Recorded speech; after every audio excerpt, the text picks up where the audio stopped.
Hello guys, இந்த பண்ண போகிறோம். நம்ம வீடியோவில் புதுசாக யோமெண்ட்டில் போகுது, அதை பற்றி இந்த இதில் ஒரு லேபில் விட்டுருக்காங்க. அதான் காய்ஸ் நீங்கள் காமிக்கிறோம். வந்து பாய் பண்டல் காய்ஸ், கோல்டு கலரு. அதுக்கடுத்து பார்த்தீங்கன்னா கேர்ள் பண்டல், அதே மாதிரி தான் இருக்கும், கோல்டு கலர் காய்ஸ். அதுக்கடுத்து பார்த்தீங்கன்னா ப்ளூ பண்டல் காய்ஸ், பாய்லேயும் ப்ளூ பண்டல் 2 விதமாக வருது. அடுத்து அதே மாதிரி தான் கேர்ள்லேயும் ப்ளூ பண்டல் ஒன்று வருது காய்ஸ்.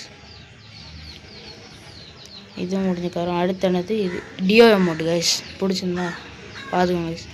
இதுக்கு ஸ்பின்லாமான்னு கேட்டிங்கன்னா பண்ணலாம், அது உங்கள் இஷ்டம் தான் கைஸ்.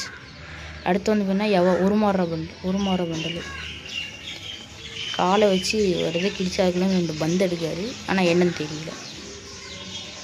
எடுத்தார் பார்த்தீங்களா, அதுதான் நார்மல் மாட்டுருக்கு, அதான் கைஸ். அதுக்கடுத்து பார்த்தீங்கன்னா பேட்டில் கார்டு கைஸ், தலைவர் கை வச்சு முக்குறாரு அருந்து அந்த பொம்மை. அதுக்கடுத்து பார்த்தீங்கன்னா இது இன்வெர்ட் அனிமினேஷனாக இருக்கும், எனக்கு தெரிஞ்சது வர வாய்ப்பு கதையாக இருக்குது நல்லா. இதுக்கு மறக்காம ஸ்பின் பண்ணலாம். அடுத்து வந்து பார்த்தீங்கன்னா 2 பாய் பண்ண கால் முடிச்சு அந்த அப்புறம் இதான் கைஸ். இந்த வீடியோ பிடிச்சிருந்தா மறக்காமல் லைக் அண்ட் சப்ஸ்கிரைப் தெரிவிக்க விட்ருங்க. பாய் கைஸ், வீடியோ முடிச்சுக்கிறேன்.